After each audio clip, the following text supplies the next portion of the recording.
কিশোরগঞ্জের কটিয়াদীতে উপজেলা জামায়াতের আলোচনা ও ইফতার মাহফিল অনুষ্ঠিত। কিশোরগঞ্জ থেকে সবুজ বাঙালির পাঠানো তথ্য ও ভিডিও চিত্রে দেখুন বিস্তারিত। কিশোরগঞ্জ জেলার কটিয়াদী উপজেলার কটিয়াদী সরকারি উচ্চ বিদ্যালয়ের হলরুমে বাংলাদেশ জামায়াত ইসলামী কটিয়াদী উপজেলা শাখার আলোচনা ও ইফতার মাহফিল অনুষ্ঠিত হয়েছে। 18 মার্চ 2025 রোজ মঙ্গলবার বিকেল 5টায় এই আলোচনা ও ইফতার মাহফিল অনুষ্ঠিত হয়। কটিয়াদী উপজেলা জামায়াতের আমির অধ্যাপক মোজাম্মেল হক জোয়ারদারের সভাপতিত্বে অনুষ্ঠিত আলোচনা ও ইফতারে মাহফিলে প্রধান অতিথি ছিলেন কিশোরগঞ্জ জেলা জামায়াতের সেক্রেটারি অধ্যাপক মাওলানা নাজমুল ইসলাম।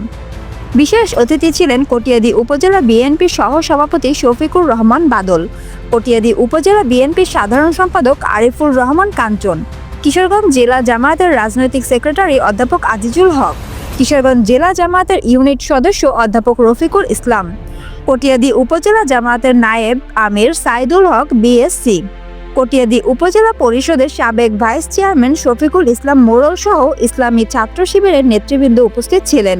শেষে দেশবাসী ও বিশ্ব মুসলিম উম্মার জন্য বিশেষ মোনাজাত করা হয়। সবার বক্তব্য তো করতে পারবো না, আমাদের ইসলামী আন্দোলনের সংগঠনের নেতৃবৃন্দ কথা বলেছেন, বিএনপির সেক্রেটারি কথা বলেছেন। আমি কথা বলার চেয়ে আপনাদের কথা শুনতে আমার ভালো লাগছিল। এমন একটা পরিবেশ সৃষ্টি করে দিয়েছেন কটিয়াদী উপজেলা আমির সহ নেতৃবৃন্দকে, এই জন্য অভিনন্দন জানাচ্ছি। একসাথে রাজনীতি, আমরা একটা দল শুনি, এটা কিন্তু আপনাদের বিরল দৃষ্টান্ত। এই জন্য আমি আমার জাতীয়তাবাদী দলের পক্ষ থেকে আপনাদেরকে আন্তরিক ধন্যবাদ জানাই। আরেকটা জিনিস আমরা মনে রাখতে চাই, আমরা যেহেতু জামাত ইসলাম দীর্ঘদিন আমাদের সাথে রাজনীতি সহযোগিতা একসাথে আমরা মাঠে ছিলাম। আপনারা খেয়াল রাখবেন, আপনারা যারা তৃণমূলে আছেন, আমরা কিন্তু তৃণমূলের শক্তি। আমরা যদি ঐক্যবদ্ধ থাকি আমাদেরকে কেউ বিপদে দিতে পারবে না। আপনারা সবাই ঐক্যবদ্ধ থাকবেন। ইতিমধ্যে আমাদের জামাত ইসলাম এবং বিএনপির মধ্যে একটা দূরত্ব তৈরি করার চেষ্টা চলছে। আমরা কিন্তু আন্দোলন সংগ্রামের পর্যায়ে আসছি।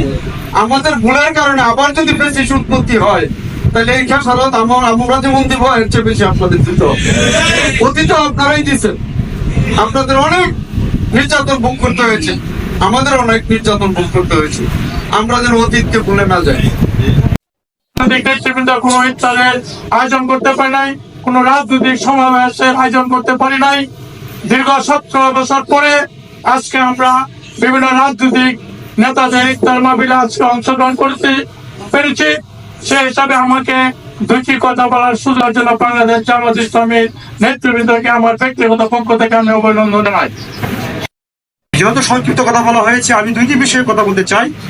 আল্লাহ রাব্বুল আলামিন রমজান কি কেন আমাদের উপর নাযিল করেছেন এই সম্পর্কে আমি শুধু বলতে চাই।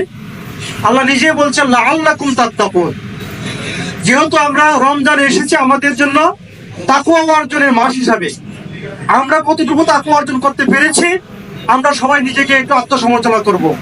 সম্মানিত প্রিয় উপস্থিতি, রাষ্ট্রের পক্ষ থেকে সবার ঘরে ঘরে গিয়ে পুলিশ পাঠিয়ে আমাদেরকে সচেতন করা সম্ভব হয়নি, কিন্তু রাষ্ট্র পারে আমাদের বছরে আমাদের শিক্ষা ব্যবস্থাকে নৈতিকতা বিবর্জিত শিক্ষা ব্যবস্থা দিয়ে আমাদের এই যুব সমাজকে আমাদেরকে নৈতিকতা বিবর্জিত হিসেবে গড়ে তুলেছেন।